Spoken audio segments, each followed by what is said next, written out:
pessoal, boa tarde. Estamos aqui na nossa aula de número 25 do nosso curso de Termodinâmica, Estatística e Aplicações Computacionais, do capítulo 12. Capítulo 12 esse que a gente está trabalhando com propriedades de transporte e outras propriedades. Na verdade, no nosso encontro de hoje, a gente vai estar mais interessado nessas outras propriedades, cujo o plural aqui não passa de um exagero, porque na verdade a gente vai ver uma propriedade. Tá? Então, acaba que esse capítulo vai lidar com propriedade de transporte e outra propriedade. E assim a gente vai fechar essa nossa versão de 2020 do nosso curso de Termodinâmica, Estatística e Aplicações Computacionais. E com toda tranquilidade, eu até diria que esse vídeo é uma espécie de rascunho das minhas intenções, de forma que alguns tópicos, algumas abordagens ainda podem ser aprimoradas, melhoradas. Tá? Então, eu fico bem tranquilo de deixar logo isso registrado de início, tendo em vista o ponto a que a gente vai chegar ao final dessa nossa conversa. Bom, então, começando os nossos trabalhos, vamos pensar que essas outras propriedades se resumem a uma propriedade chamada de constante dielétrica. Tá? Constante dielétrica, que é uma propriedade bastante interessante do ponto de vista físico-químico e também do ponto de vista dos cálculos, né, de termodinâmica estatística, das simulações moleculares. Para nós que estamos no ambiente aqui do departamento de engenharia química, a constante dielétrica, por exemplo, ela tem um papel importante, por exemplo, no caso dos reatores micro-ondas, que são um assunto da moda, né, nas pesquisas aí de engenharia, de reatores, coisas dessa natureza. Então, ao falar da constante dielétrica, a gente está se ligando a uma propriedade importante que ainda é assunto de bastantes artigos na literatura, né, onde são avaliados métodos mais precisos para calcular essa propriedade, até para sistemas simples, como, por exemplo, a própria água. Né?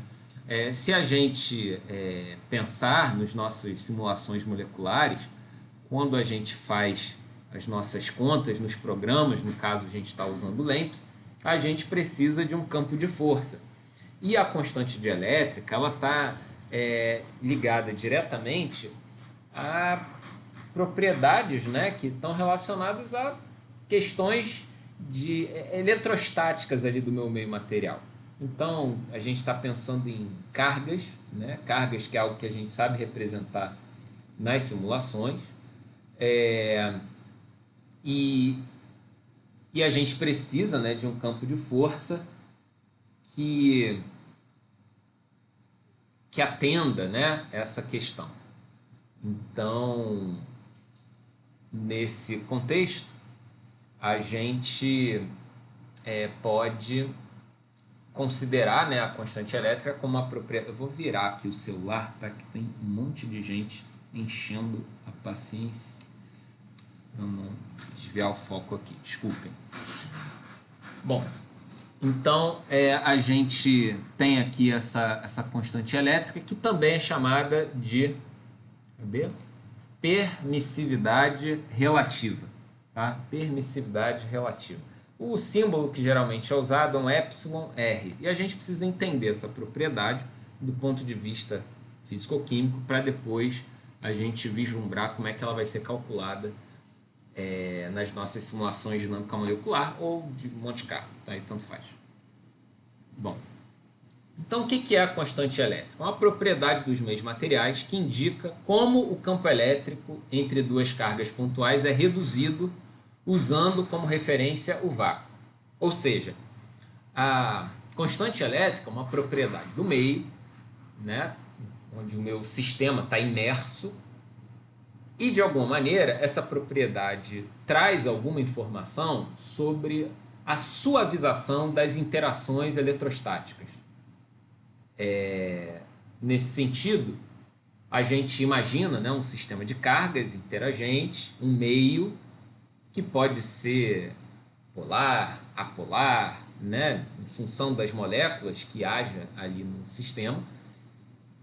E essas cargas presentes, né, elas são influenciadas pelo meio de modo que a força de atração seja alterada e de forma mais clara, seja reduzida em função do meio onde elas estão imersas. A referência para esse cálculo de força elétrica acaba sendo o vácuo, né? Que é o meio onde não há outra entidade material entre as cargas em análise. Então, quando há um meio outro ali presente, a gente tem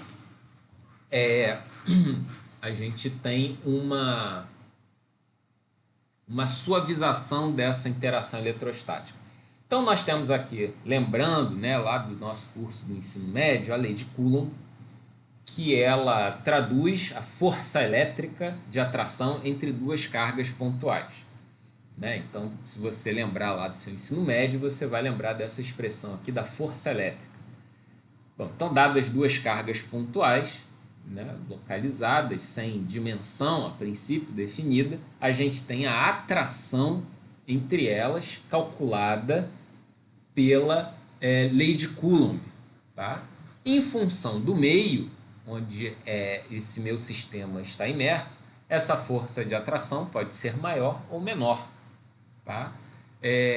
A máxima força de atração entre duas cargas pontuais, ela se dá no vácuo, e nos outros meios, necessariamente, essa atração, ou repulsão também, tá? Eu coloquei as setas apontando só para ilustrar, mas poderia ser de repulsão, essa força, né, de interação, de maneira mais ampla, vai ser menor.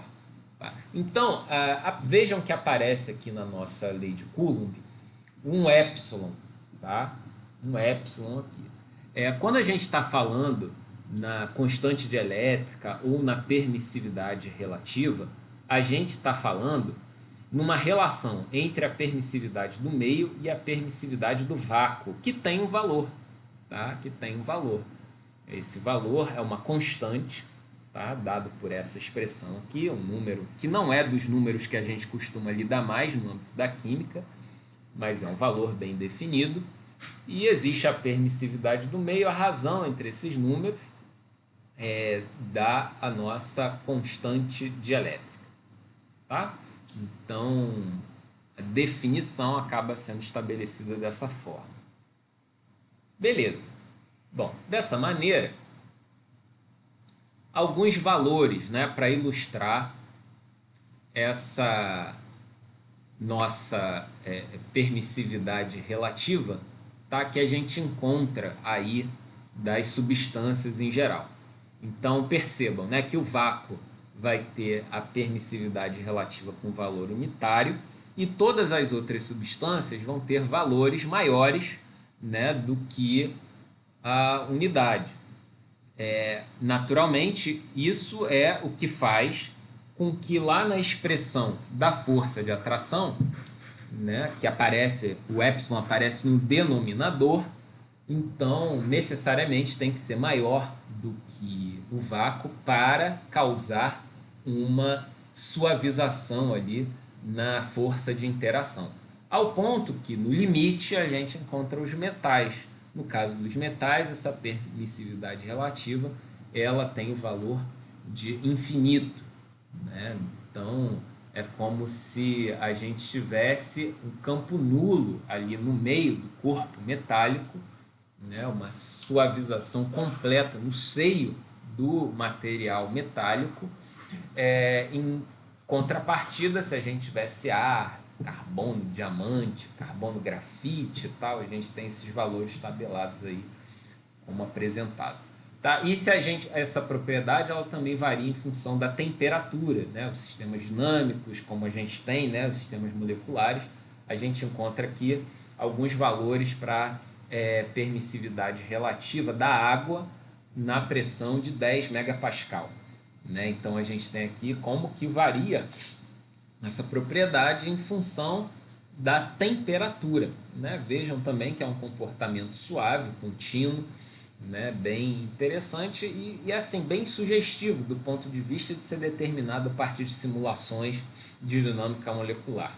Né? Então, assim, diante do que a gente vai ver hoje, pode até ser um pequeno exercício fazer, né, uma simulação definindo valores de temperatura para acompanhar esse comportamento e ver desvios em relação a dados experimentais, né, usando como referência, por exemplo, essa curva. Né? Então, isso tudo nos faz pensar que quando a gente está pensando numa propriedade como essa, a gente está pensando em interações bastante bem definidas assim, né, no nosso sistema molecular, e que essas interações que levam a flutuações, que levam a comportamentos específicos das propriedades que a gente está analisando, como é o caso aí da constante elétrica. Né? Então, em que medida, né, a maior movimentação molecular diminui a permissividade relativa ou aumenta, né, em função do tipo de substância que eu estou analisando. Né? Então, para a água, por exemplo, a gente tem esse comportamento que está demonstrado aí no nosso gráfico. Bom, então como é que a gente determina, né, essa propriedade a partir da descrição molecular? Algo que a gente precisa determinar inicialmente é como calcular o momento de dipolo elétrico de uma molécula. Todo o nosso cálculo da constante elétrica a partir da descrição molecular vai ser fundamentado nos momentos de dipolo elétrico. E daí a expertise da Roberta, né, das coisas que ela trabalhou no mestrado e está trabalhando agora no doutorado. Então, o momento de dipolo de um sistema de cargas, né, e para nós bastam as cargas parciais que a gente encontra nas moléculas, vai ser definido por um somatório das cargas, né, multiplicado ali pelos vetores posições de cada núcleo de carga. Dessa maneira, então, a gente precisa definir um sistema de eixo para cada carga que eu tenho. Imagina que isso aqui são núcleos de carga da minha molécula, eu tenho a carga associada a cada um deles e a posição. E vou fazer essa soma vetorial aqui, né, onde cada posição tem sua carga associada. Isso vai nos gerar o momento de dipolo da molécula. Tá? Então, se a Roberta ela calcula lá, usando os softwares de modelagem molecular, uma distribuição de cargas, por exemplo, parciais para os átomos, né, um átomo numa molécula qualquer que ela esteja investigando, com aquela informação a gente pode calcular os momentos de dipolo ou momento de dipolo da molécula. Tá? Pegando lá as coordenadas de cada átomo e associando a eles uma posição XYZ, seu valor da carga parcial, e fazendo essa soma vetorial. Tá? É um exercício bem simples de se fazer. As contas são um pouquinho chatas, né? Porque você vai precisar saber as localizações de todos esses átomos e tudo mais, mas se você planilha isso tudo direitinho, assim, no Excel da vida, você faz essa conta sem grandes dificuldades. Tá fazendo à mão só que é chato. Bom, para um sistema neutro, tá, como uma molécula, o nosso momento de dipolo ele não deve depender da origem do sistema de eixos. Vocês até lembram, né? Quando você fala assim, momento de dipolo de uma molécula, você está pouco se lixando, apesar da definição, de onde que você vai botar exatamente aquele vetor momento de dipolo. Você simplesmente vai, precisa saber a direção dele, né? O sentido em que ele aponta, mas onde exatamente você vai botar a origenzinha daquele vetor, isso não é muito claro, assim, parece que você não precisa muito dessa informação. Para os sistemas neutros isso é verdade, né? Porque você acaba tendo a tua molécula ali completamente definida, né? E você sabe que você tem o momento de dipolo da molécula. Né? Então, como que dentro da molécula as cargas estão se orientando de alguma maneira de forma a ter essa distribuição de cargas, né? Esse vetor momento de dipolo, que é um dos vetores que qualifica, que demonstra, que caracteriza essa distribuição de cargas internas, né? Na forma de um vetor único. Né? Então, existem outras entidades matemáticas que poderiam ser utilizadas para isso, como tensores e tudo mais, mas o momento de dipolo é algo bastante simples, né? E aí, do que a gente tem na prática, do dia a dia, não deve depender da origem do sistema de eixos, né? Então, existe uma espécie de convenção, tá? Que é usar com o centro de massa, o centro de carga da molécula, como a origem do sistema ali, para fazer as contas. Tá? Então, é uma mera referência que vai levar ao mesmo resultado no final. Tá? Então, o centro de massa, o centro de carga, né? Apenas como convenção para fazer os cálculos de alguma maneira. Mas se você não quiser usar essa convenção, não tem problema. Tá? Então, como é que se calcula o centro de massa do nosso sistema de massas e cargas pontuais, né? Que a gente vai representar a molécula desse jeito. Então, lembrando, né? O nosso centro de massa vai ser 1 sobre a massa total vezes o somatório desse vetor dado pelas massas vezes as posições de cada centro de massa. Tá? Então, esse é o centro de massa do sistema. Analogamente, também é definido o centro de carga, tá? Que vai levar em conta os módulos das cargas multiplicados pelas posições de cada centro de carga e a razão aqui com a carga total. Tá? Sendo que essa carga total, na verdade, não é a carga líquida, né? É o somatório dos valores absolutos das cargas nos centros de carga. Tá? Então, sempre os módulos. Então, centro de massa, centro de carga. Né? Existiria um outro centro, que é o centro geométrico, né? Que é como se atribuísse para todos os centros de massa valor unitário. Né? Então, estou só vendo o desenho ali do meu sistema, né? Mas não é o caso aqui. A gente costuma fazer esse referencial para contabilizar essa propriedade, tá? Para fazer as contas e determinar. Bom, então eu vou fazer um exemplo aqui baseado no campo de força tipo 3P da água, né, naturalmente. Só que é o M tipo 3P, né? É o tipo 3P modificado. Então tá aqui a nossa molécula de água, né? Percebam que essa barra aqui apareceu antes da hora, mas vai lá, não vai nos atrapalhar. Então tem aqui essas três retas de apoio, né? Só para a gente identificar alguns pontos. E eu coloco em cada centro atômico a sua respectiva massa e as suas cargas parciais. Valores esses típicos lá do modelo tipo 3P da água. Tá? Bom, a gente tem também o ângulo, né, de abertura dessa ligação. E a gente sabe, né, do nosso conhecimento lá de química, que existe uma diferença aqui de eletronegatividade entre o oxigênio e o hidrogênio, né, e que a gente tem os vetores momentos de dipolo de cada ligação apontando nessa direção e que a gente fazendo a conta encontraria o centro de massa e o centro de carga, né, nessas posições. Eu fiz aqui algo esquemático só para ilustrar que são posições realmente diferentes para o nosso sistema molecular. Né? Mas assim, isso não vai importar muito, porque na verdade isso seria só uma referência para você fazer o cálculo desse vetor momento de dipolo.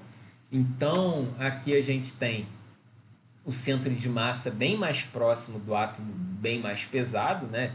Que está numa relação aproximada de 16:1. E aqui o centro de cargas, né? Que, perceba, a relação aqui já é muito mais light. Se eu pegar aqui esse lado todo, tem carga mais 0,834 e esse lado aqui menos 0,834. Então tem um balanço de cargas mais homogêneo. Né? Então, localizados aí essas duas posições. Fazendo a conta, a gente encontraria para essa água tipo 3P, essa molécula de água tipo 3P, o valor do momento de dipolo de 2,347 dBi, tá? Que é a unidade aí de momento de dipolo. Está relacionado, obviamente, a Coulomb, unidade métrica ali do sistema internacional, né? Então, depois você vê direitinho ali na internet o que significa essa unidade de dBi, que traz consigo a carga do elétron e tudo mais. Bom, se você olhar também na internet, você vai ver que o valor, vamos chamar assim, de correto, né, para o momento de dipolo da água seria algo em torno de 1,85. Bom, isso já nos coloca, então, no contexto de avaliar a qualidade dos campos de força por essas propriedades, por exemplo. Né? Você tem um campo de força bem definido, você teve a sua estratégia para montar essas interações, para simplificar o teu sistema, que é uma grande nuvem eletrônica com os núcleos ali positivos, a partir de 3 centros de interação, no caso aí da água, né? E, por exemplo, esse momento de dipolo da molécula já nos traria uma discrepância entre o sistema real, o mais fundamental, e esse sistema, esse modelo, né, de dinâmica molecular, que é usado em dinâmica molecular, o modelo do campo de força. Eu falo, olha, eu não sei para que esse campo de força serve, mas pelo menos o momento de dipolo da molécula de água tem uma discrepância considerável. Né? Era para ser 1,85 e está dando 2,35 ali aproximadamente. O que isso vai causar de impacto na propriedade macroscópica que a gente vier avaliar? Bom, a gente precisa fazer simulações para ver. Né? Então, são coisas assim que a gente coloca no nosso arsenal de reflexão para julgar a qualidade dos campos de força. Né? E às vezes, algo que acaba sendo necessário é você ter que estabelecer um campo de forças mais detalhado, mais correto, ou termo que o pessoal costuma usar, parametrizado de uma forma específica para calcular uma determinada propriedade. Tá? Então, existe isso também. Né? Você determinar os parâmetros do campo de força a partir das propriedades macroscópicas, né, para que faça uma conciliação entre a simulação molecular e o dado experimental. Tá? Então, só daí a gente vê, bom, isso pode dar problema. Né? Mas beleza. Então, bom, vocês estão entendendo como é que está a compreensão disso daí? Está dando para sacar? Como é que tá? Roberta também?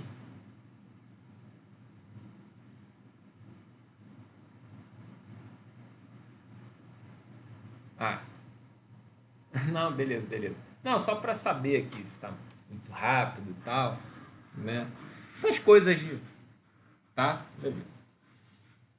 Bom, então, feito isso,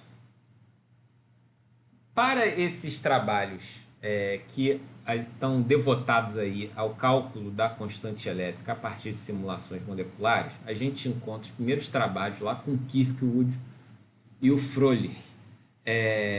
O Kirkwood é o mesmo que a gente conversou na aula passada, que estava interessado no cálculo de propriedades de transporte, em fazer uma descrição molecular do movimento das moléculas, né? É o mesmo, Irving Kirkwood. Não, John Kirkwood, não é Irving, não. John Kirkwood. E a gente tem esse outro, o Fröhlich, que também, né, no caminho paralelo, fez suas investigações tentando estabelecer uma base estatística para esse tipo de propriedade. Só que quando a gente fala de simulações moleculares, a questão é um pouco diferente, né? Porque quando o Kirkwood estava fazendo suas análises, e o Fröhlich também,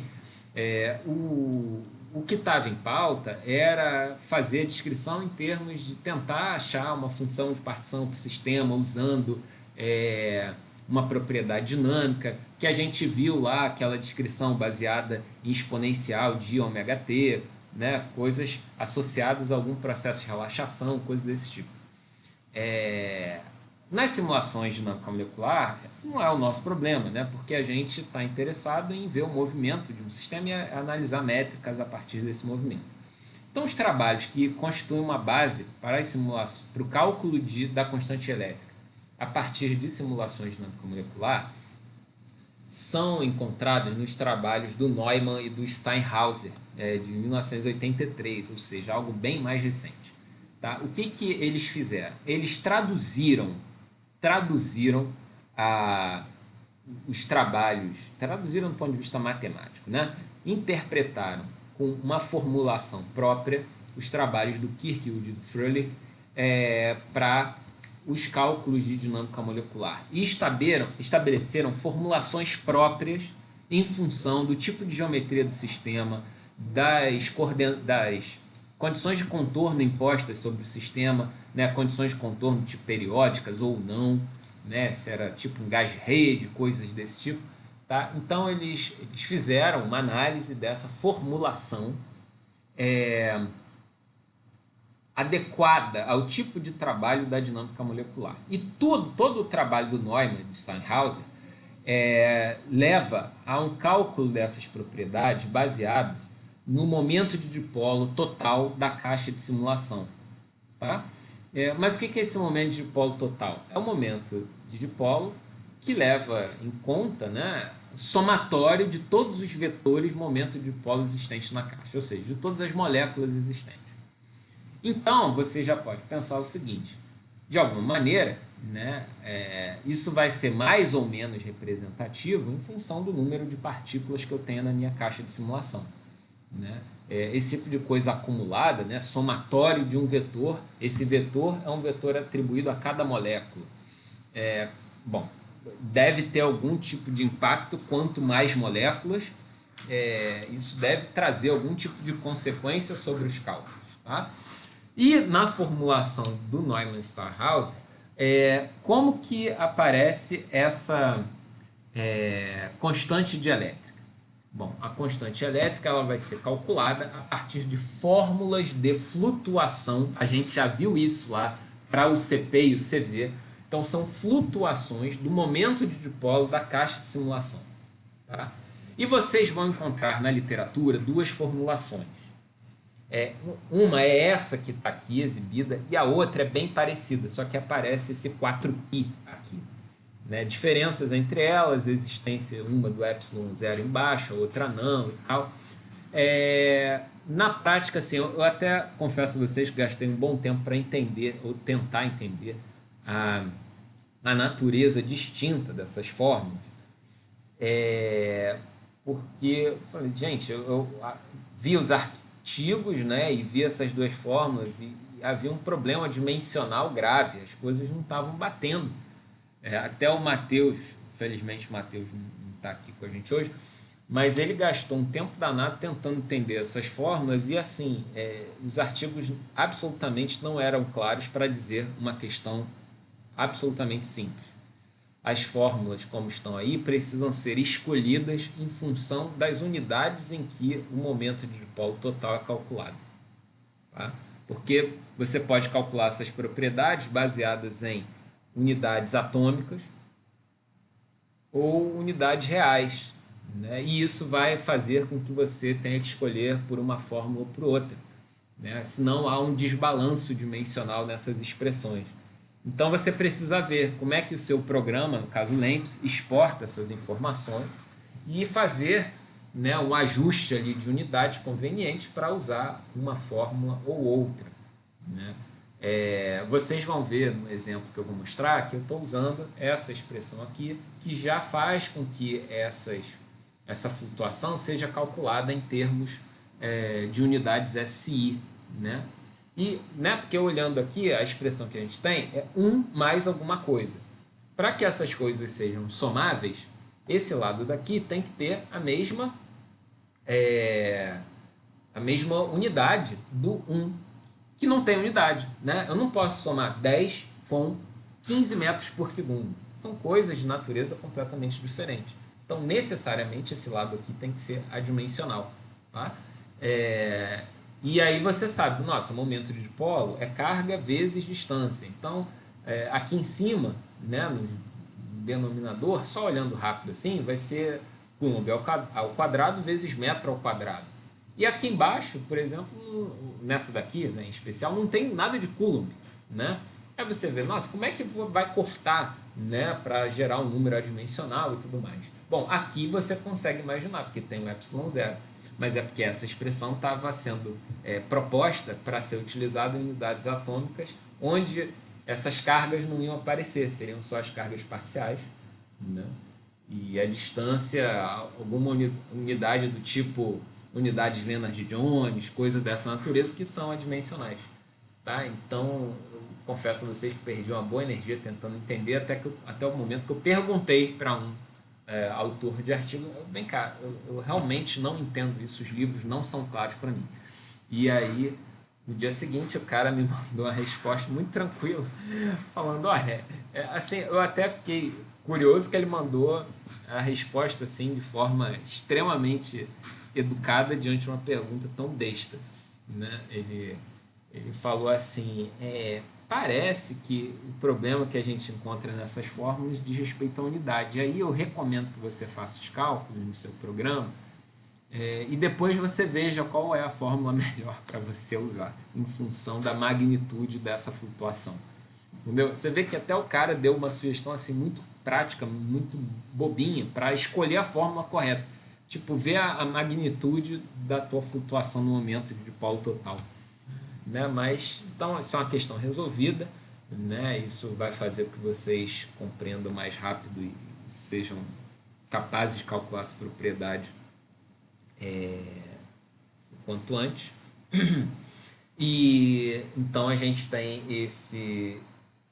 essa diferença. Mas talvez a essa altura do campeonato você esteja se perguntando o seguinte: mas vem cá, Jackler, eu entendo essas fórmulas de flutuação. A gente calculou lá para energia, né, para calcular o CV, ou para entalpia, para o CP. Mas vem cá, o que significa, né, essas flutuações baseadas em vetores, né? Veja aqui nas fórmulas que a gente tem, que eu tenho aqui a setinha do vetor, embora não tenha aparecido aqui, está um erro, eu preciso consertar isso, mas aqui em cima eu tenho a flutuação do quadrado de um vetor. Pô, o que é o quadrado de um vetor? Essa operação matemática eu ainda não fui apresentado a ela. Né? A gente sabe fazer o produto escalar, a gente sabe fazer o quadrado do módulo de um vetor, mas o que é o quadrado de um vetor? Né? Essa formulação da forma como está apresentada aí, ela é um grande absurdo do ponto de vista matemático, porém vocês vão encontrar esse tipo de notação nos artigos. Na verdade, o problema que a gente tem é um problema de notação. Né? O que o cara faz, na verdade, é uma simplificação, dizendo que ele vai fazer essa operação da flutuação sobre cada componente do vetor, ou seja, mx, my, mz, e depois fazer a média das três. Tá? Então ele vai calcular o epsilon, um epsilon x, baseado na flutuação do mx, que aí é só uma componente, então escalar não tem problema, você sabe fazer lá do CPCV. Depois vai calcular um EY, da mesma maneira, depois um EZ, depois vai somar os três e dividir por 3, né, fazendo a média dos três resultados. Isso, inclusive, é uma forma que a gente tem de ganhar mais, vamos dizer assim, de aumentar a nossa amostragem estatística aí das simulações. Né? Se o sistema isotrópico deveria ter o mesmo comportamento nas três direções, bastaria escolher uma delas. Mas a gente usa essas componentes justamente para tirar vantagem e gerar mais dados. Tá? Então tem isso, né? Fiquem ligados, né? Porque na verdade, então, se a gente tem essas flutuações aqui das componentes, né? A gente vai fazer a flutuação do vetor, né? Fazendo a média das flutuações de cada um. Tá? Agora, algo que é importante quando a gente está falando aí dessas simulações para o cálculo da constante dielétrica é a necessidade de observar a convergência dessa propriedade. Tá? Algo que é relatado até nos livros textos, como por exemplo o livro do Allen e Tildesley, né? O Computer Simulation of Liquids, todo mundo reporta esse tipo de cuidado. A constante elétrica é uma propriedade de convergência lenta. Então, você precisa acompanhar a convergência do processo de cálculo para ver se você já chegou num valor padrão ali para a sua propriedade. Lembra quando a gente falou lá da viscosidade, da condutividade térmica e tudo mais, que a gente estava ali calculando as integrais das funções de autocorrelação temporal. Então, aquelas integrais elas convergiam, né, para um valor definido. Tinha aquela subida e depois estabilizavam um determinado valor. Aqui, quando a gente está calculando constante elétrica, a gente não está fazendo nenhuma integral, mas a gente precisa analisar a convergência das flutuações. Tá? Então, é como se a gente fosse fazer uma média acumulada, né? uma propriedade estatística, média acumulada. O que significa isso? Média acumulada. Eu acho que vocês fizeram esse exercício em alguma questão, ver a convergência da energia, convergência de alguma coisa, da pressão, da temperatura. Eu acho que foi um exercício de uma lista que eu passei. A média acumulada, ela vai atribuindo valores para cada linha, né, do meu vetor, média acumulada é um vetor, é a média de todos os valores anteriores da minha amostra que foram organizados ali na minha pilha de dados. Né? Então, por exemplo, o primeiro elemento da média acumulada é o primeiro elemento dos meus dados. O segundo elemento da média acumulada é a média do segundo com o primeiro.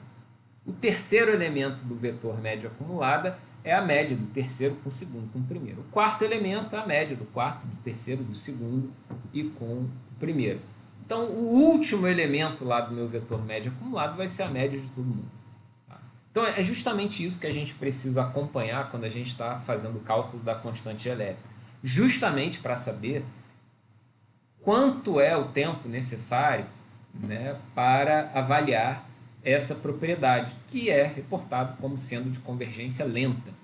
Tá? Então, qual o tempo necessário? Bom, você só pode dizer avaliando a convergência do processo. Né? Então, eu coloco aqui um gráfico que ilustra essa convergência, né, para a água, por exemplo. Há um cálculo aqui que não importa muitas unidades, nem o campo de força que eu utilizei, mas eu quero só mostrar o comportamento da média acumulada do sistema água numa simulação dinâmica molecular. Né? Então percebam que ele sobe e depois fica aqui oscilando de uma maneira até irregular. Né? E imagina aqui, né? Você está aqui 100 e você está aqui na casa dos 110, 115. Né? Então você fica com um erro muito grande. Né? Será que esse tempo aqui de simulação foi suficiente para convergir a média acumulada dessa propriedade? Né? Não sei. Você precisa fazer mais tempo e ver se isso já se estabeleceu ou não. Tá? Então, essas propriedades, como são a constante elétrica, são propriedades que acabam demandando de nós alguma capacidade de pós-processar os dados gerados na simulação. Tá? Aí você precisa, né, de alguma habilidade em ferramentas matemáticas que vão acelerar o teu processo de pós-processamento. Porque imagina, olha só esse gráfico que eu tenho aqui, de 0 a 10 mil. O que são 10 mil aqui? 10 mil é o número de pontos amostrados na minha trajetória do sistema. Lembrando, né, que para um processo de média, quando a gente está fazendo média de ensemble, não convém que a gente faça a média de amostras coletadas muito próximas no tempo. A gente precisa dar um intervalo entre elas para que elas sejam substancialmente diferentes, que sejam amostras representativas do meu sistema, que não seja uma média viciada pela proximidade das trajetórias. Então, se a gente tem aqui 10 mil pontos, isso significa que eu devo ter feito para gerar esse gráfico 10 milhões de iterações, 10 milhões de passos temporais. Eu peguei 10 mil para ilustrar.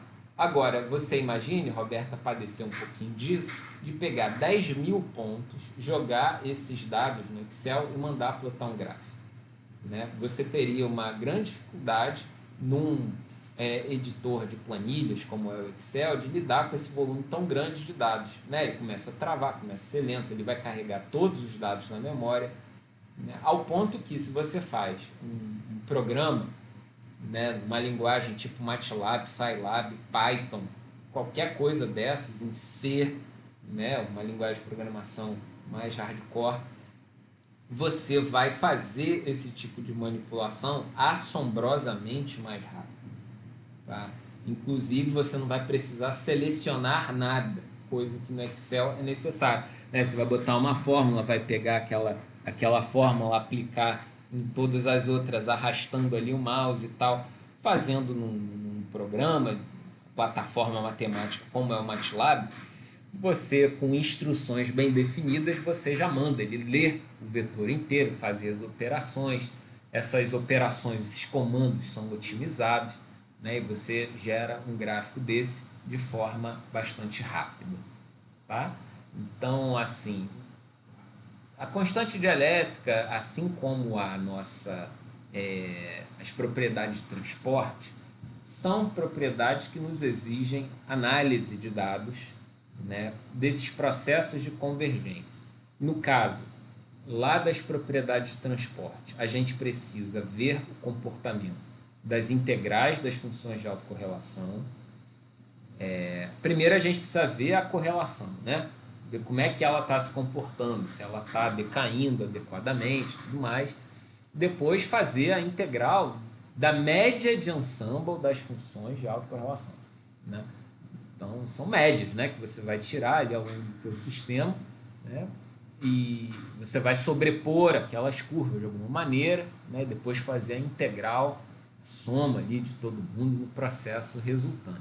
Aqui não, aqui são mais simples, baseado em flutuações, só que a propriedade tem uma dinâmica mais lenta, né? Então, eu vou mostrar aqui para vocês, vou abrir aqui a janela, mudar aqui a tela. Bom, então esse aqui é um códigozinho do nosso LAMMPS, tá? Que, deixa eu fechar aqui a meia dúzia de outputs. Salvar. Tá. Então tem aqui o nosso input do LAMMPS, onde a gente tem aqui as nossas variáveis iniciais, o tipo de sistema de unidades, de átomos, né? As condições em que a gente vai realizar a simulação. Aqui no caso a gente vai usar um potencial do tipo harmônico com as cargas, né, bem definidas, usando o Particle Mesh, o PPPM, como sistema integrador das interações das cargas. A gente vai ler um arquivo de entrada com a geometria ali, com a configuração, a topologia inicial das moléculas de água, né, da caixa de simulação.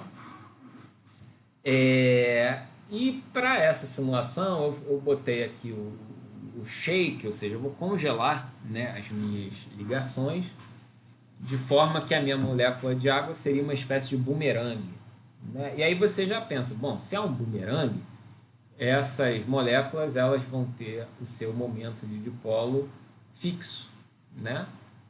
Exato. E se não for fixado, se eu não usar o shake, eu vou ter as ligações vibrando, o ângulo abrindo e fechando, e naturalmente cada molécula vai ter um valor de momento de dipolo diferente, né? Isso vai gerar uma flutuação maior do sistema. Até esse tipo de escolha é importante quando a gente está calculando essa propriedade, ver o efeito desse tipo de coisa, né? Quando você liga o shake, quando desliga o shake, né?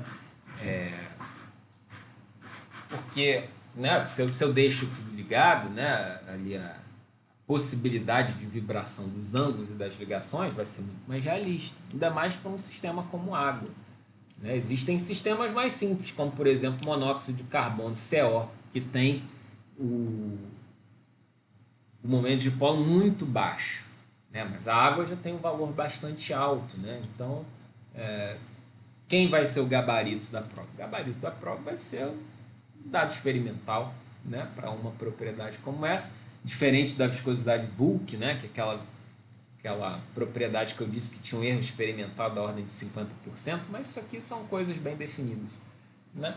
Então a gente faz aqui a simulação, dá uma relaxada usando o NVE, depois ajusta a temperatura e a pressão do sistema com NPT, gasta algumas interações ali para termalizar o sistema, e aí vem a sequência de comandos que eu estava trabalhando ali para simplificar,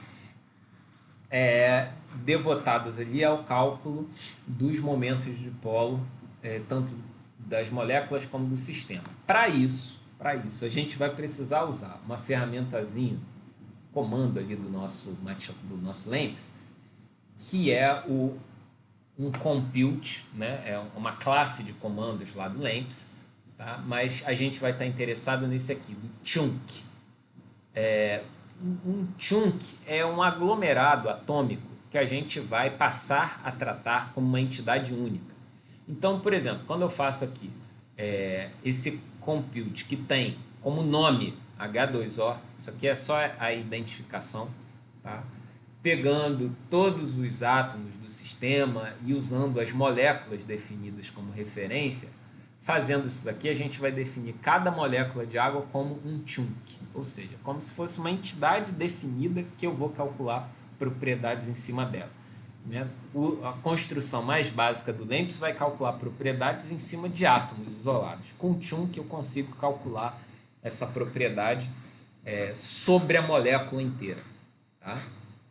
Então, por exemplo, eu tenho o nchunk aqui, que é o nome do comando, mas o property chunk count, que vai ser a contagem de átomos em cada chunk.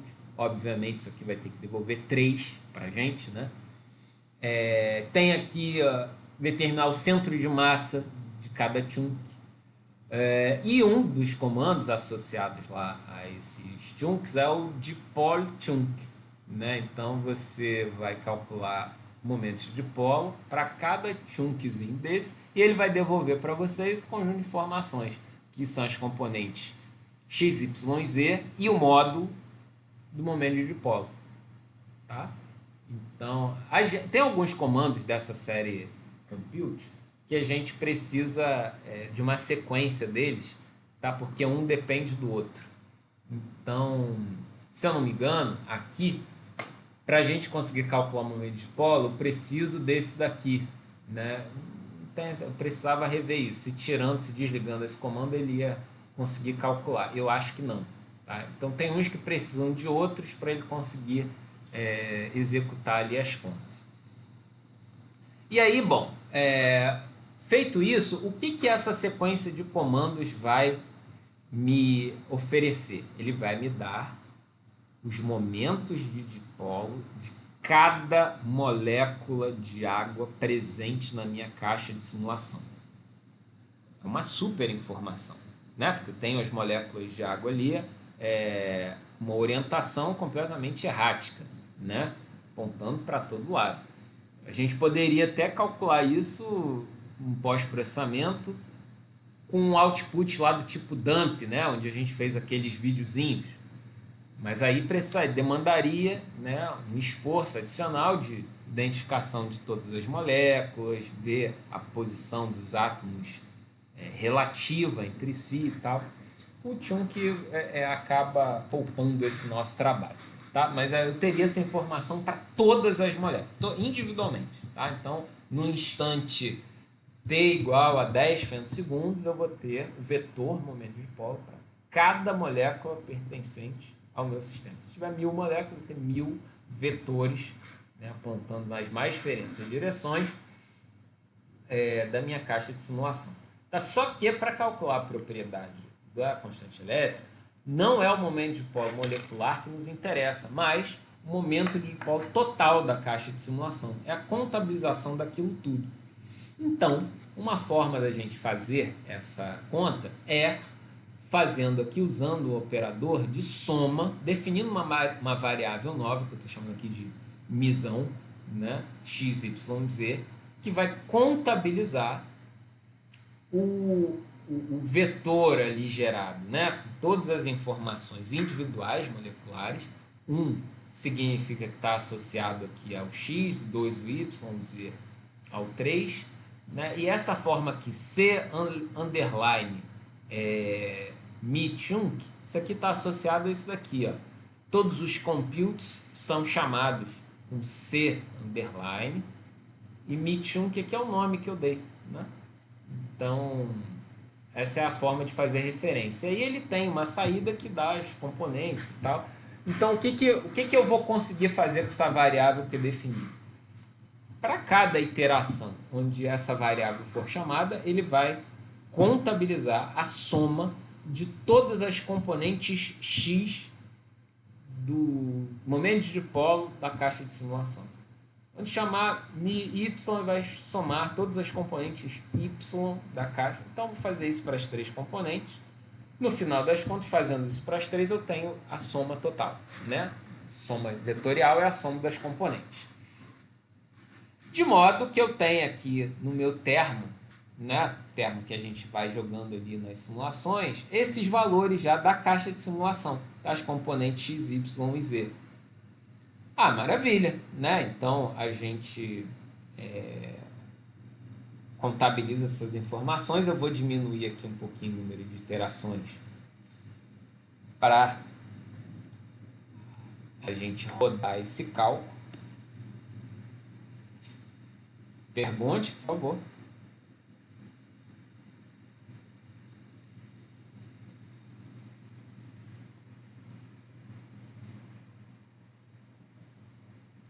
Aham.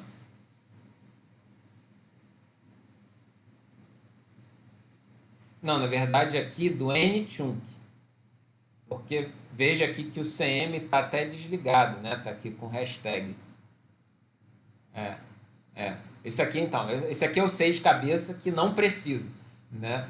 Mas é até interessante, se você quiser acompanhar os centros de massa das moléculas ao longo de uma simulação, com um comando desse você pode fazer, né? Às vezes você não está, né? Aí você liga ele, exatamente. Aí você vai ter disponível todas essas informações, né?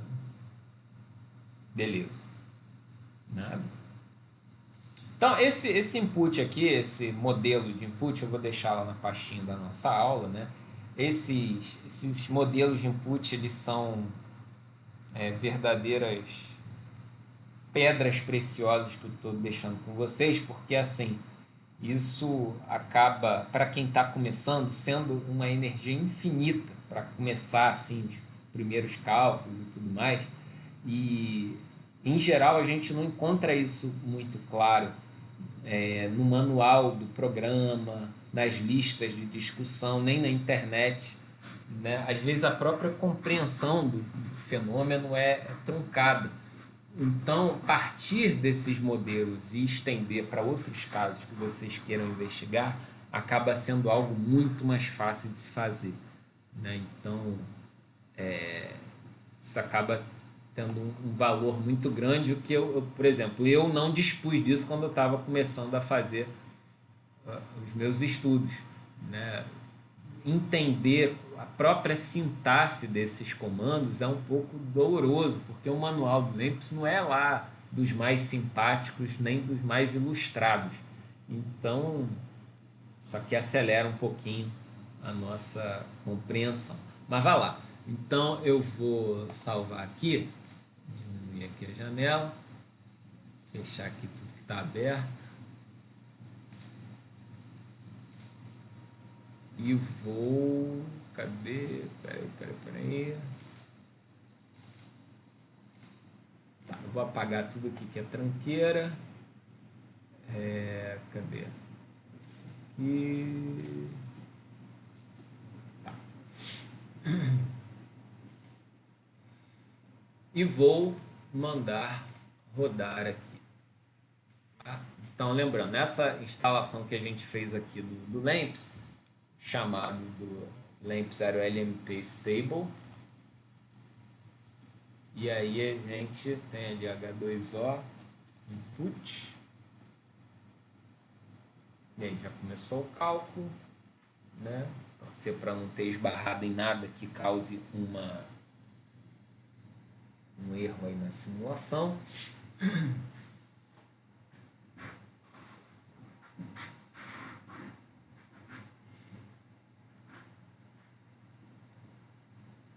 Deu mais um passo. Tá indo. Então, aqui vocês conseguem ver na tela. Vou botar aqui lado a lado o input e o nosso resultado. Então, o que eu pedi para ser gerado aqui no comando termo? Para vocês verem. Cadê?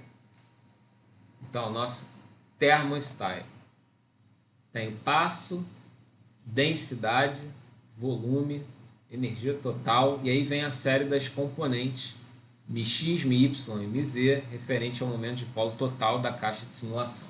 Tá? Essa simulação foi curtinha, então vou ilustrar aqui para vocês, abrindo o arquivo log que foi gerado. Vou abrir aqui com o Notepad++.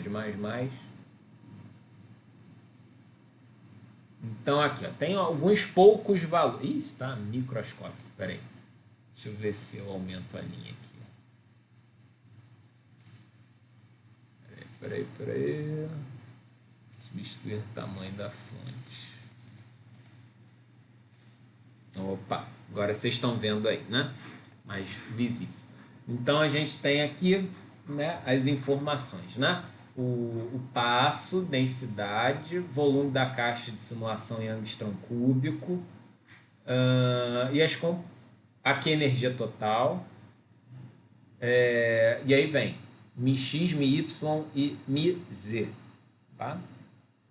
Os componentes do momento total, momento de polo total da caixa de simulação ao longo dessas interações aí, né? São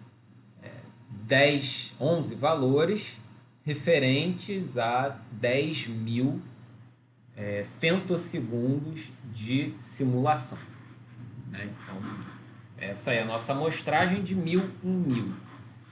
Bom, beleza. Eu vou pegar aqui, na verdade eu vou mostrar aqui para vocês. Notem, né, que quando a gente for trabalhar com esses números, né, o nosso output, esse nosso arquivo log, ele vem com um monte de tranqueira aqui, né? A gente tem todas essas linhas aqui com informações da simulação, que na prática a gente acaba usando muito pouco.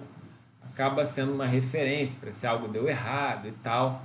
Mas a gente, para lidar com as informações que a gente precisa para calcular, a gente precisa dar uma limpada nisso daqui, né? E apagar de fato essas linhas e ter, né, disponível apenas um arquivo de números, que a gente sabe exatamente o que são cada coluna, né? A gente tem aqui o passo, densidade, volume em angstrom cúbico, energia total, Mx, My, Mz. Né? Para a gente calcular o que a gente quer, estamos nessa coluna aqui. E aí você já se pergunta, bom, ele gerou esse resultado aí para nós. Qual a unidade disso daí? Porque é um número. Ah, mas qual a unidade disso? Né? Então, se a gente der uma olhada na forma como a gente deu as instruções no nosso input, a gente não falou nada sobre uma mudança de unidades relacionadas ao cômputo do momento de dipolo. Então, isso aí, na verdade, a gente tem cargas parciais vezes as distâncias ali em angstrom, né? Então, são coisas que estão um pouco distantes ali do nosso SI, em que talvez nos atrapalhem para comparar os dados da simulação com os dados experimentais. Bom, por experiência eu sei que uma simulação como essa acabou ficando muito curtinha, né? A convergência de valores como esses é muito ruim, tá? A gente precisaria fazer uma simulação bem mais longa, acumular um conjunto de dados bem maior para conseguir calcular direitinho essa propriedade. Eu vou abrir aqui,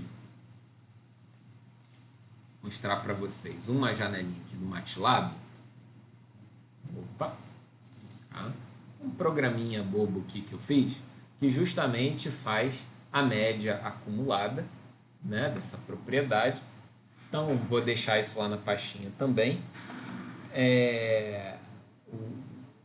Depois, quem tiver dúvidas no código, eu sei que a Roberta não tem muita experiência em MATLAB, mas assim, é bem o passo a passo do que a gente viu ali nos slides. E assim, a receita do bolo, a parte mais difícil está relacionada a essas 3 linhas aqui, tá? Ou essas 5 talvez, que é o procedimento do cálculo da média acumulada, tá? O cálculo da média acumulada passa por essas 5 linhas aqui, porque no MATLAB a gente tem um comando pronto que calcula a soma acumulada. Não tem a média acumulada. Então eu preciso dividir pelo número de elementos ali que foram utilizados para o cálculo. Então daqui uma tractanazinha que eu fiz para ele gerar um troço mais automático e fazer essa conta. O que eu estou fazendo aqui? A média acumulada dos momentos de dipolo para cada componente, né? Mx, My, Mz, e dos quadrados desses componentes também. Tá? Então, das duas propriedades ali. Né?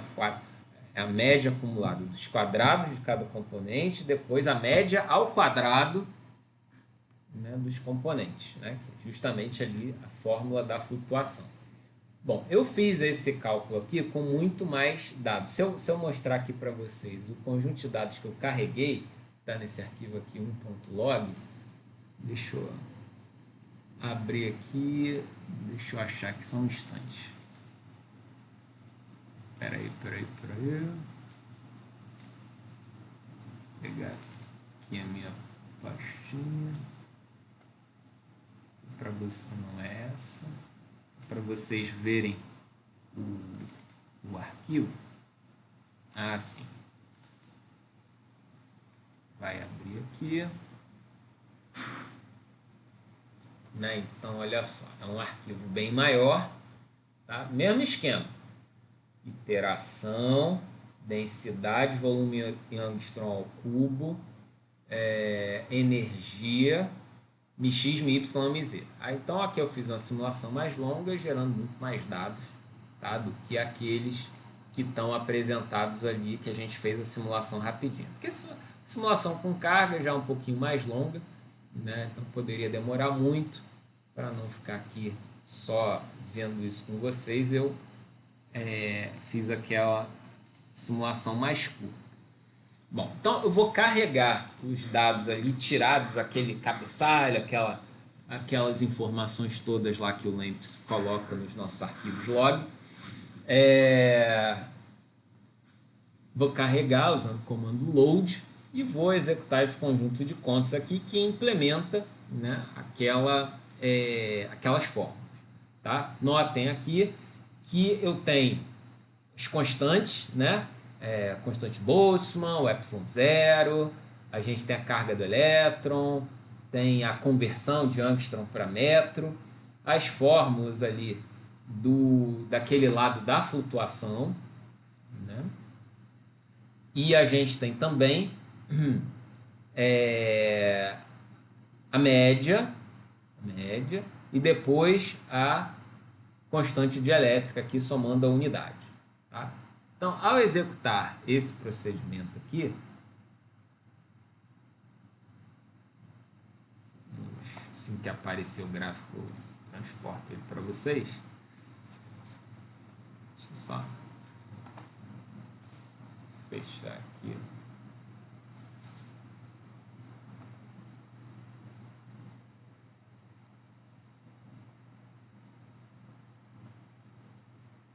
O computador está um pouco com tudo aberto aqui, então está um pouquinho lento, mas é um cálculo rápido, isso não é nada de outro mundo. Tá, então já está abrindo aqui o gráfico. Opa, sabe. O gráfico que aparece aqui, né, fruto desse processamento é esse daqui, né? Percebam, né, com esse conjunto de pontos, desse conjunto de dados ali que eu mostrei para vocês, que eu ainda estou muito longe, né, de uma convergência. Qual é o valor da constante elétrica? É esse daqui? É esse daqui? É esse daqui? Então, tudo depende do número de simulações que eu fizer. Lembra nos slides, quando eu mostrei? A gente fez a simulação com 10.000 iterações e o sistema estava mostrando um comportamento, de certa forma, vou botar aqui na tela, se o computador assim permitir. Mais simples. Um comportamento que estava aqui oscilando e tal. Parece que a gente está aqui nessa região ainda, ou bem antes, né? Será que eu não estou aqui ainda? Não estou aqui? Ou aqui, ó, nessa região? né? A gente não sabe como é que essa oscilação vai se dar.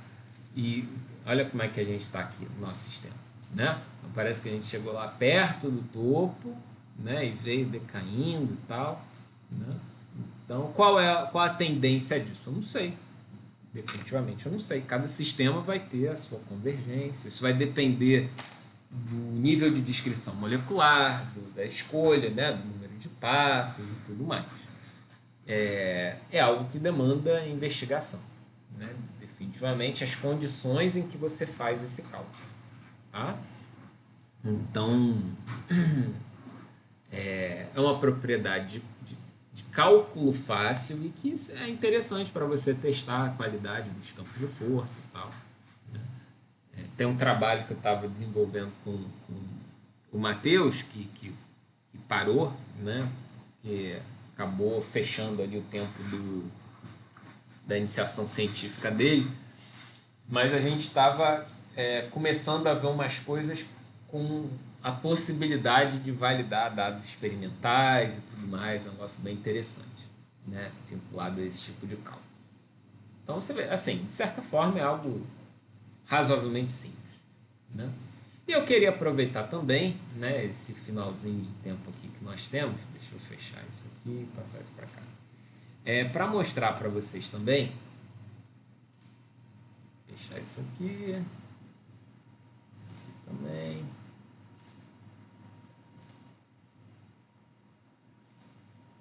Tá.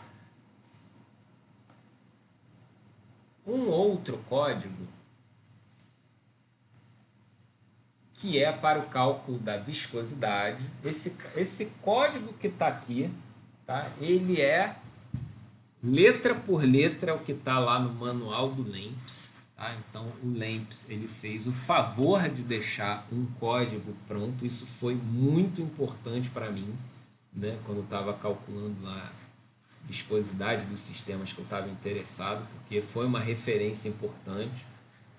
É um código que serve para calcular a viscosidade de um gás nobre, no caso aqui o argônio, né? Então vocês vão identificar nesse código aqui procedimentos relacionados à geração de caixa de simulação, criação da caixa, daqui ele cria uma rede de face centrada e tudo mais, né? Diferente do que a gente costuma fazer, que é dispor os átomos aleatoriamente no sistema e depois fazer um minimize. Porém, a receita, né, desse cálculo, ela está ligada a algumas propriedades e alguns comandos do LAMMPS que não são de compreensão trivial, que estão relacionados ao cálculo das funções de correlação e das integrais da função de correlação. Nesse input que tem aí, ele traz na programação uma série de coisas que vocês podem achar estranhas, né? ATM 2PA, FS 2S, tá? Isso aqui são apenas formas de converter unidades. Tá? Percebam que até o nome da variável aqui é converter, né? Então tem aqui cada variável definida dessa forma e para quem não está muito familiarizado, isso é uma espécie de convenção assim baseada na forma de se falar, né? É angstrom to meter, né? Então o to ao invés de ser TO, o cara bota um 2 ali para escrever de maneira mais simples, né? Atmosphere to Pascal, né? Então o sentido dessas coisas. E aí uma fórmula de conversão de unidade que eventualmente ele usa, né? Da mesma forma a gente tem, deixa eu ver se tem outro aqui.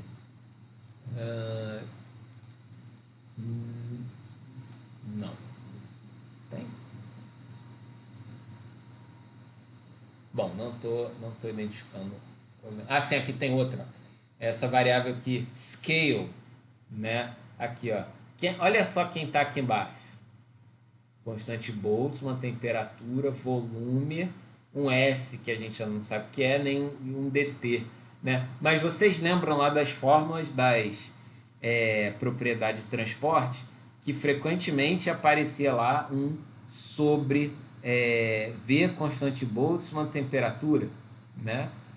ou na verdade um V dividido por constante de Boltzmann temperatura, coisas dessa maneira, né?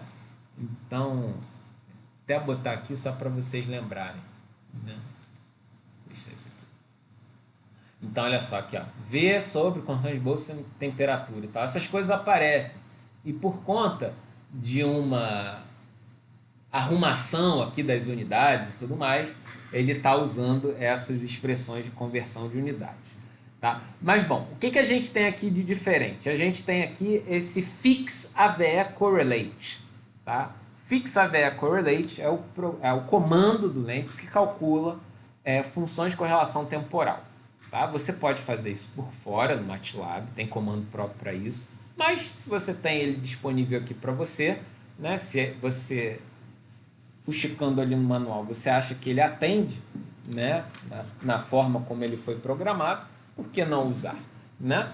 Então, essa função de correlação, né, a média da função de correlação temporal, ela tem como argumentos aqui SP e D, né? Se a gente olhar lá em cima, SP e D estão relacionados ao tamanho da correlação, o intervalo de amostragem e o intervalo com que eu faço a contabilização desse processo todo, né?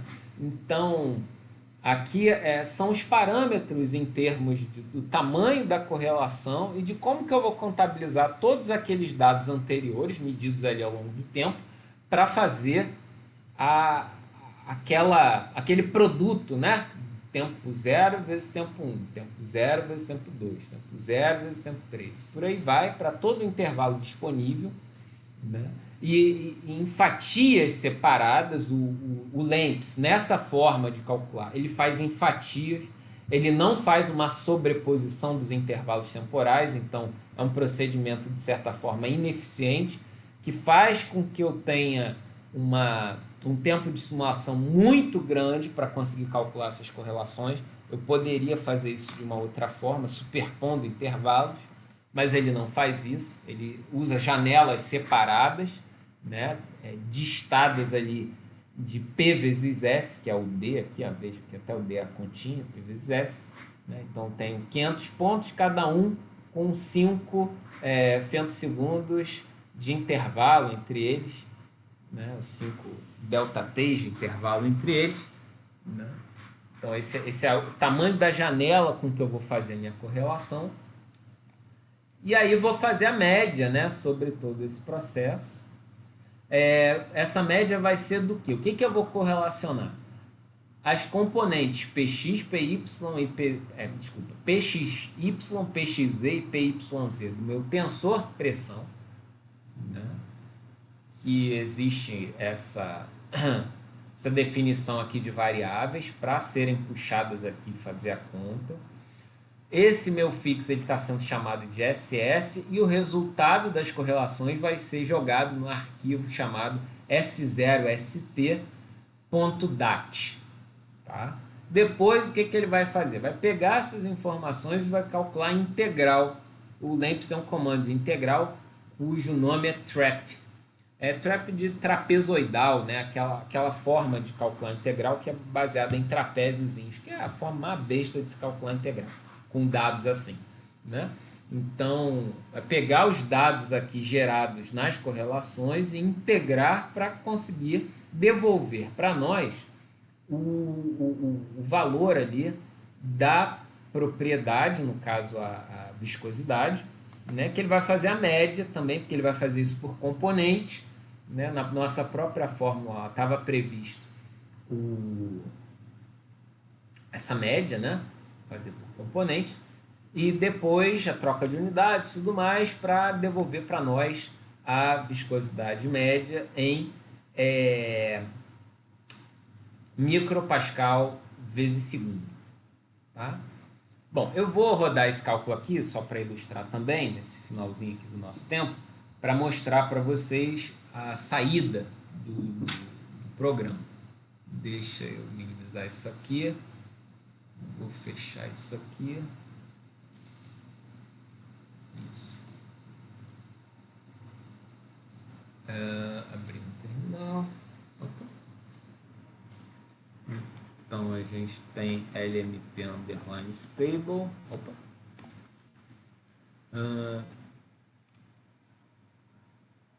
Como é que é?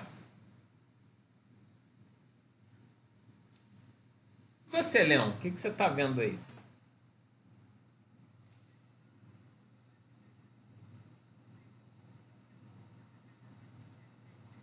É, é para... De repente é a tua internet.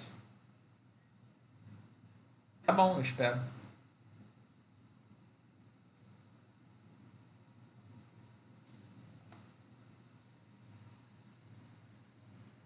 Pode ser a internet lenta, assim, que às vezes fica...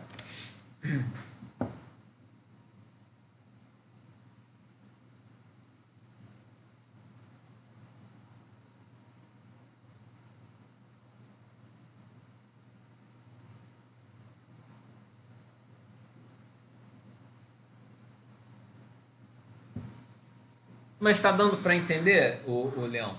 Tá razoavelmente claro?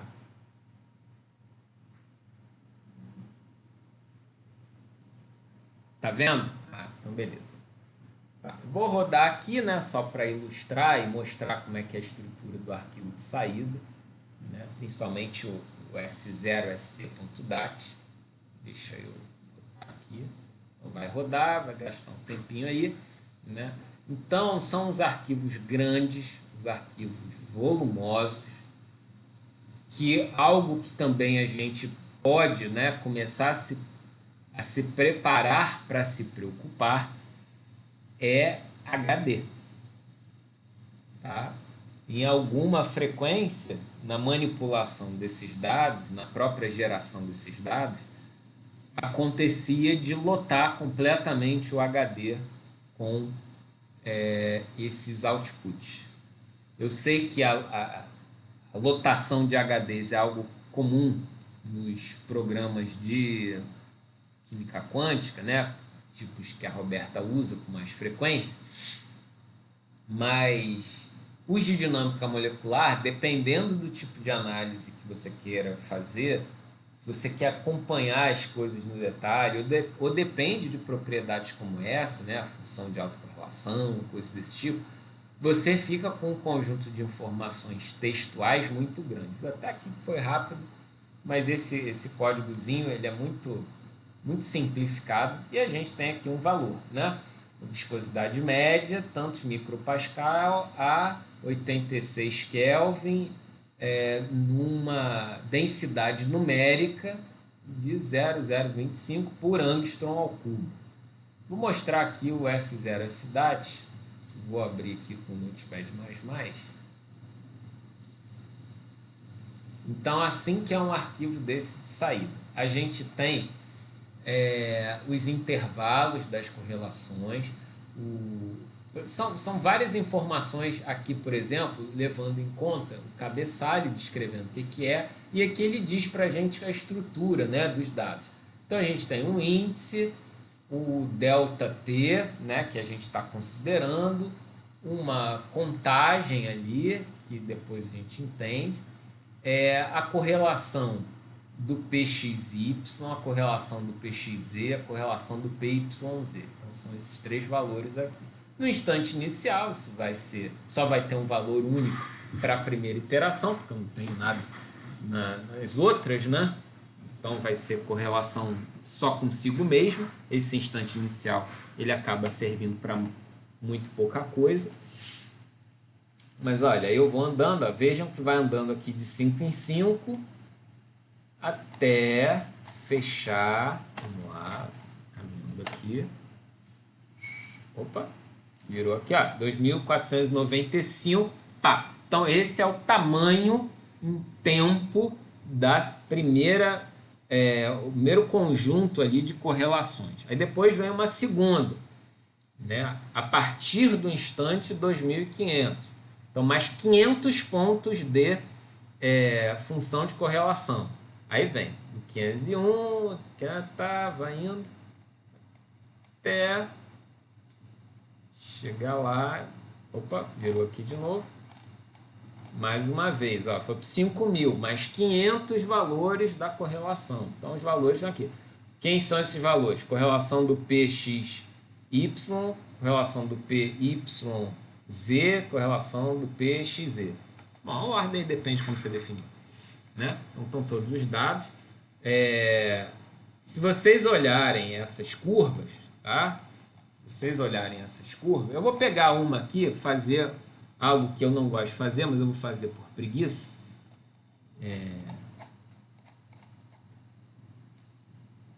Rapidamente, nesses poucos instantes que nos restam, vou pegar aqui uma sequência, vou pegar esse aqui. Selecionar, eu já imagino aqui a Roberta fazendo isso.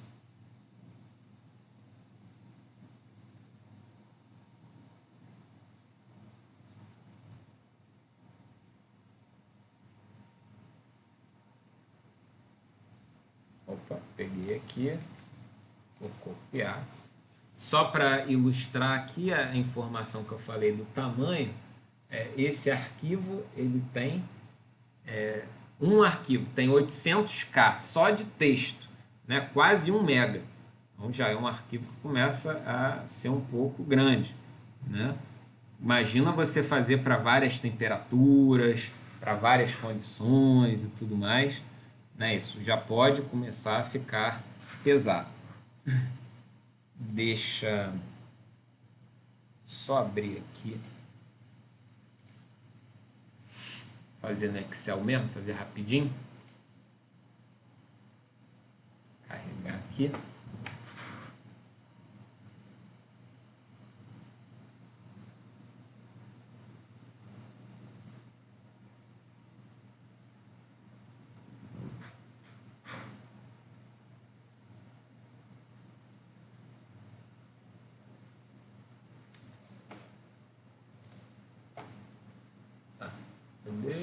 Opa.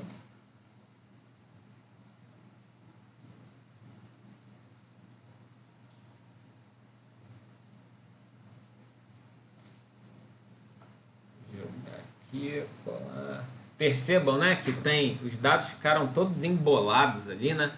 Inclusive você pode quebrar isso aqui, não sei se vocês já fizeram isso alguma vez, você pode fazer uma conversão aqui de texto para colunas e tal, né? Como a gente tem aqui nesse caso, tem até um botão aqui, ó, texto para colunas, né? Vamos fazer isso aqui, dizendo que são delimitadas, né, cada coluna com um espaço. Olha que bonitinho, né? Ele já faz a organização ali direitinho, interpretando isso para colunas, né?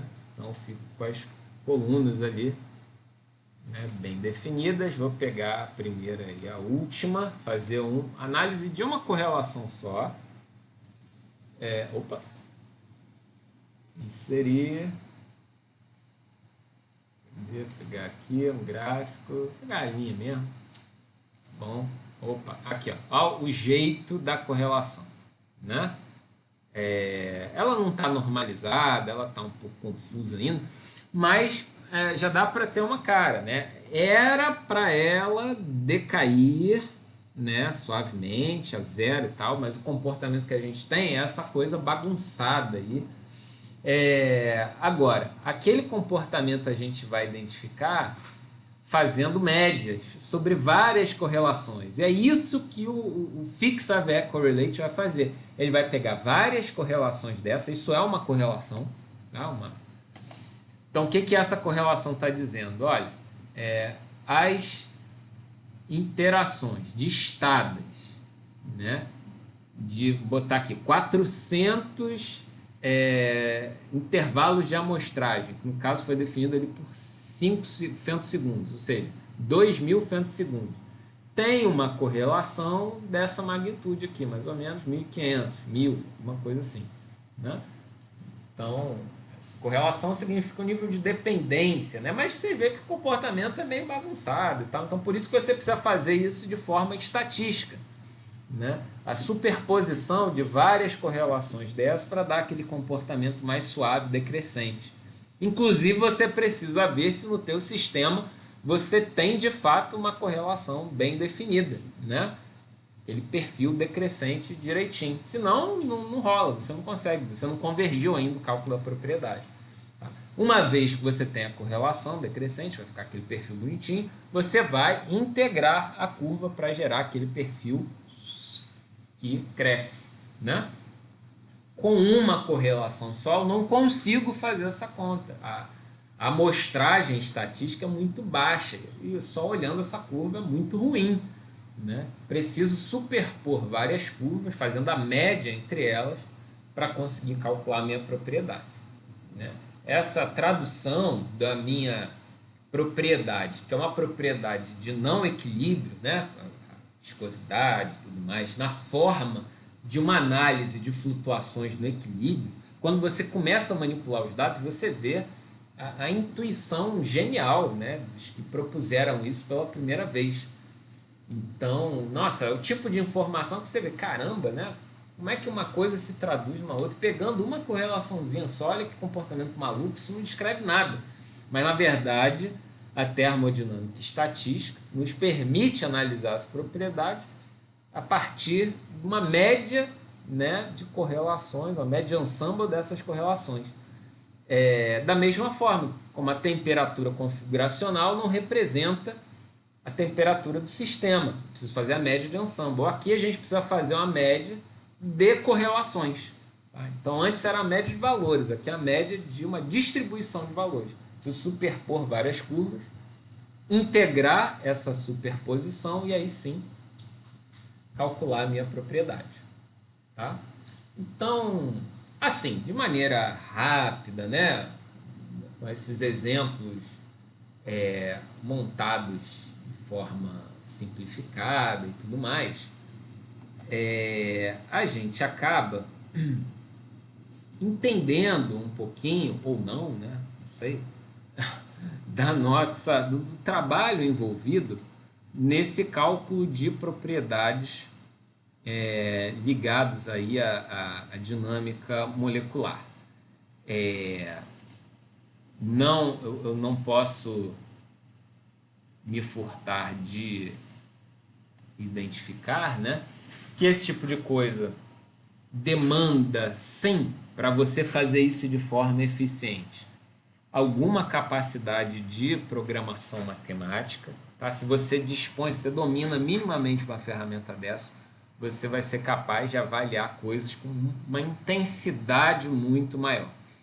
E acho que isso acaba sendo um pequeno desafio / estímulo para todo mundo que trabalha com simulações, né, dessa natureza. Podia ser de fluido dinâmica computacional ou simulações moleculares, até de quântica. Entendeu? Você vai poder investir muito mais força, né, na tua investigação se você aprender a usar os fundamentos, a lógica, né, essas ferramentas de programação. O MATLAB e outras, né, poderia ser o Scilab também, é uma super ferramenta que acelera muito a nossa capacidade de cálculo. E é simples, né? Assim, tem um esforço de aprendizado, mas em comparação com uma linguagem de programação como C, o Leão sabe bem, o MATLAB é assombrosamente mais simples. E tem outras hoje, né? Então você pode fazer muita coisa tentando tirar vantagem dessas ferramentas que a gente tem disponível e que você roda no seu notebook, no seu computador sem grande dificuldade, né? Lembrando que ao tempo que esses estudos foram feitos, lá do Neumann, né, e outros, eram só em grandes centrais computacionais, né, que demandavam semanas de cálculo, coisas que a gente fez aqui com uma velocidade trivial, né? Então, a gente dispõe de recursos assombrosos. Agora, a gente tem que ter ideia, tem que ter intuição físico-química, tem que estar ligado nos problemas da literatura importantes para levantar boas perguntas, né? Não é o volume assombroso de cálculos que vai trazer a qualidade científica do seu trabalho, mas sim identificação de boas perguntas, de lacunas conceituais que porventura precisam ser trabalhadas, né? Agora, é óbvio, né, que muitas questões já foram respondidas ao longo do tempo aí, com o aumento da capacidade computacional. Mas sempre tem um detalhe que passa, algo que se pode investigar com mais clareza e tudo mais, né? Bom, então assim a gente encerra esse programa da nossa versão de 2020 do nosso curso. Se a gente tivesse mais semanas de aula, uma carga horária maior, a gente poderia ver outras coisas, montar simulações de outros sistemas, né, ver outras dinâmicas, modelo de Ising, sistemas mais complicados do ponto de vista molecular.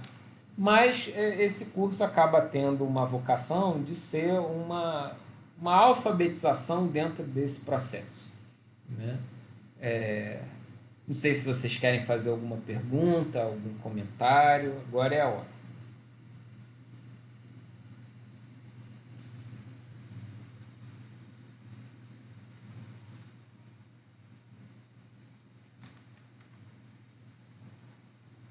Oi?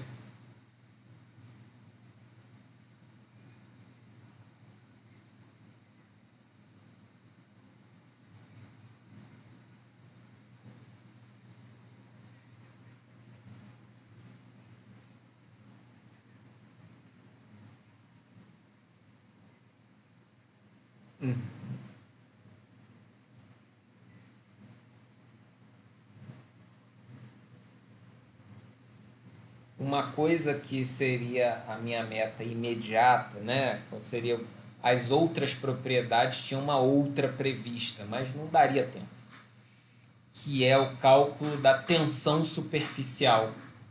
É uma propriedade cheia de detalhezinhos assim para serem calculados e que com simulações de dinâmica molecular a gente consegue calcular bem, né?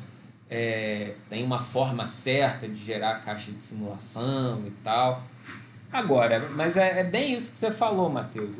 A ideia é construir uma base suficiente, mínima, para que vocês consigam decolar, né?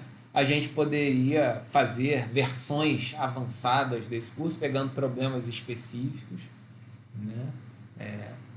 Mas assim, aí foge ao escopo da disciplina, que tem sim um caráter introdutório, sem dúvida. A gente usou o LAMMPS como ferramenta, poderia ser outro, poderia ser o GROMACS, poderia ser o GROMOS, outros, né?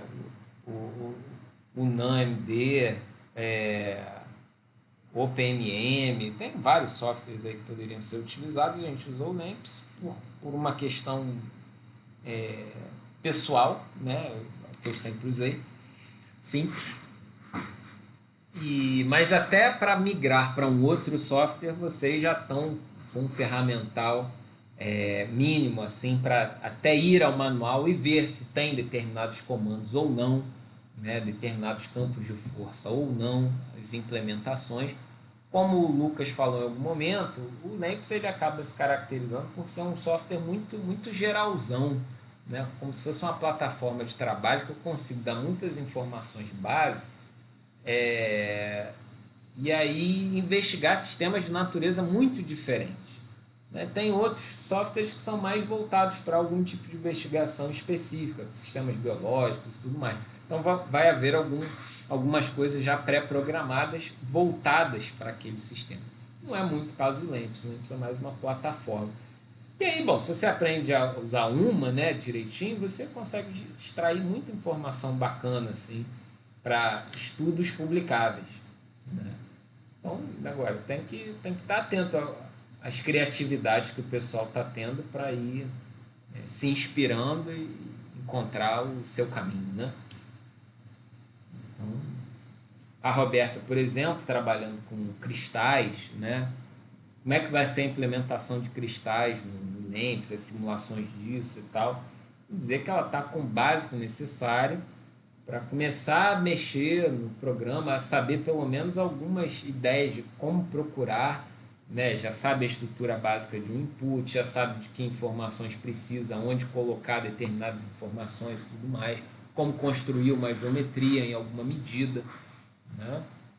Playmall, um programa que ajuda isso. Agora, o caso específico do problema que ela está lidando, aí ela vai ter que né, investigar e tal, adequar. A gente ainda não está no ponto de ter coisas muito especializadas, né, tipo termodinâmica, estatística e aplicações computacionais para cristais, né? Às vezes você até encontra algum curso assim, e é muito legal, porque você pega tudo que você sabe e você já ganha velocidade nas particularidades, determinados comandos, determinadas implementações que te fazem ganhar velocidade. Né? Se houver coisas dessa natureza, mergulhem de cabeça, tá? Isso é muito legal, e me avisem também se tiver. Né? Que a gente pode ir incorporando aqui na medida do possível as aulas e tudo mais. Mas é isso, então eu vou encerrar aqui a gravação para fazer o upload daqui a pouco. Agradeço a todos os nossos ouvintes e assinantes do canal que estiveram aqui nessa jornada estatística e aguardo vocês nas próximas oportunidades. Um beijo nas crianças e até a próxima.